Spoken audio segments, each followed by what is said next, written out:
کرے، اللہ کی یاد کرے، اللہ کا نام لے، تسبیح پڑھے، تحلیل کرے، تکبیر کرے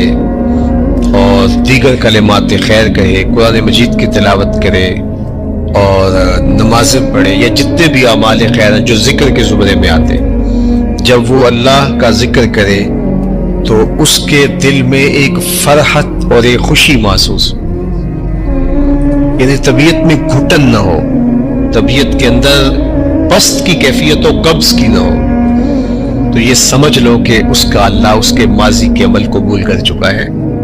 اور اس کو اس لیے ذکر سے وحشت نہیں ہے۔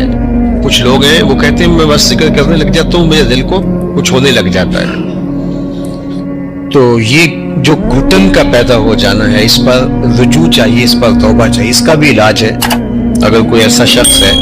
کہ جب وہ کہتے ہیں کہ میں بڑے شوق سے قرآن مجید کھولتا ہوں تو بس بڑا مشکل ہو جاتا ہے میرے لیے، تسبیح پکڑتا ہوں تو مشکل ہو جاتا ہے، کئی لوگوں کو سارے کام اس وقت یاد آ جاتے ہیں، یا میں ابھی بیٹھا ہوں تو فوری دستک ہو جاتی ہے، کوئی آ جاتا ہے، تو اس کے لیے حالات پیدا نہیں ہوتے،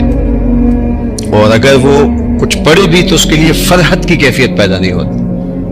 تو اس کا حل یہ ہے کہ لا حول ولا قوت الا باللہ، اس کو بار بار پڑھیں، کیونکہ یہ پڑھنے سے جو ہے وہ اللہ تعالیٰ اس کو حفاظتوں کا حصار عطا کرے گا اور بیماریاں دور کرے گا۔ یہ روحانی بیماری ہے، لیکن اگر نیکی کرنے سے فرحت ملتی ہے اور خوشی نصیب ہوتی ہے تو یہ اس بات کی دلیل ہے کہ اللہ جل شانہ نے اس کے لیے آسانیوں کے راستے کشادہ کر دیے ہیں، اور فرمایا کہ الا بذکر اللہ تطمئن القلوب، کہ اللہ کا ذکر جو ہے دلوں کو طمانینت، سکون بخشتا ہے۔ تو یہ تو طے شدہ حقیقت ہے، امر واقعہ ہے کہ ذکر الہی فرحت قلب کا سبب ہے، اور اگر فرحت نہیں ہے تو پھر مسئلہ ہے، یعنی آپ میٹھی چیز اگر زبان پہ رکھیں گے تو اس کی حلاوت محسوس ہوگی، اس کی مٹھاس سے آپ ایک خوشگوار فرحت محسوس کریں گے، لذت کام و دہن کی تسکین کا ساما بنے گی وہ چیز۔ لیکن اگر آپ کوئی میٹھی چیز اپنے منہ پہ رکھتے ہیں تو آپ کو کچھ بھی محسوس نہیں ہوتا، الٹا آپ کو تلخی ہونے لگ جاتی ہے، تو پھر اس کا مطلب ہے کہ آپ کو کوئی مسئلہ ہے، صفرا کی کوئی تہ چڑھ گئی ہے زبان کے اوپر، اور وہ اتنی تبریز ہے کہ وہ قوت ذائقہ کو روک رہی ہے۔ تو اللہ کا ذکر کرنے سے حلاوت نہیں ملتی، طمانینت اس کا لازمہ ہے، اور اگر نصیب نہیں ہوتی تو پھر اس کا مطلب سیدھا سیدھا یہ ہے کہ کوئی پردہ چڑھ گیا ہے دل کے اوپر، تو اس کے مداوے کی صورت کرنی چاہیے، توبہ کرنی چاہیے، لا حول ولا قوت الا باللہ العلی العظیم پڑھنی چاہیے۔ اللہ نے ہمیں بڑا نوازا ہے، بہت کچھ عطا کیا ہے، بڑا کچھ نصیب فرمایا ہے۔ جس طرح کی میری اور آپ کی زندگی گزرتی ہے، ماضی میں تو بادشاہوں کی زندگی بھی اس طرح کی نہیں گزرتی تھی، وہ بھی گھوڑے کے اوپر سفر کرتے تھے، ہم تو گاڑیوں کے اوپر ٹھنڈے ماحول میں سفر کرتے ہیں۔ یہ پرانے بادشاہوں کے محلات میں نے دیکھے مختلف ممالک کے اندر، اچھے اچھے بنے ہوئے، لیکن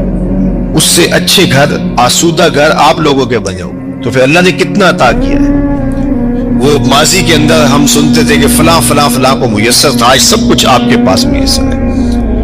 لیکن ہم ناشکرے ہو گئے۔ آج ہمارا سب سے بڑا مسئلہ شکر گزاری سے گریز کرنا ہے۔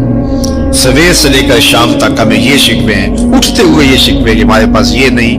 ہمارے پاس یہ نہیں، ہمارے پاس یہ نہیں، ہمارے پاس یہ نہیں۔ کبھی یہ بھی گننا شروع کریں کہ میرے اللہ نے مجھے یہ بھی عطا کیا، میرے اللہ نے مجھے یہ بھی عطا کیا، میرے اللہ نے مجھے یہ بھی عطا کیا۔ ہم نے تو جب سے ہوش سنبھالی یہاں آسودگی دیکھی ہے، بچپن ہمارا اچھا گزرا، جوانی اچھی گزری، لڑکپن اچھا گزرا، اب بڑھاپا بھی ٹھیک گزر رہا ہے، لیکن یہ کتنے لوگ ہیں کہ جنہوں نے پوری زندگی مشقتوں میں گزاری، لیکن اس کے باوجود وہ بات بات پہ الحمدللہ کہہ رہے ہیں، اور ہم کہتے ہیں کہ بس جس کے پاس 3-4 کروڑ کی گاڑی بھی ہے،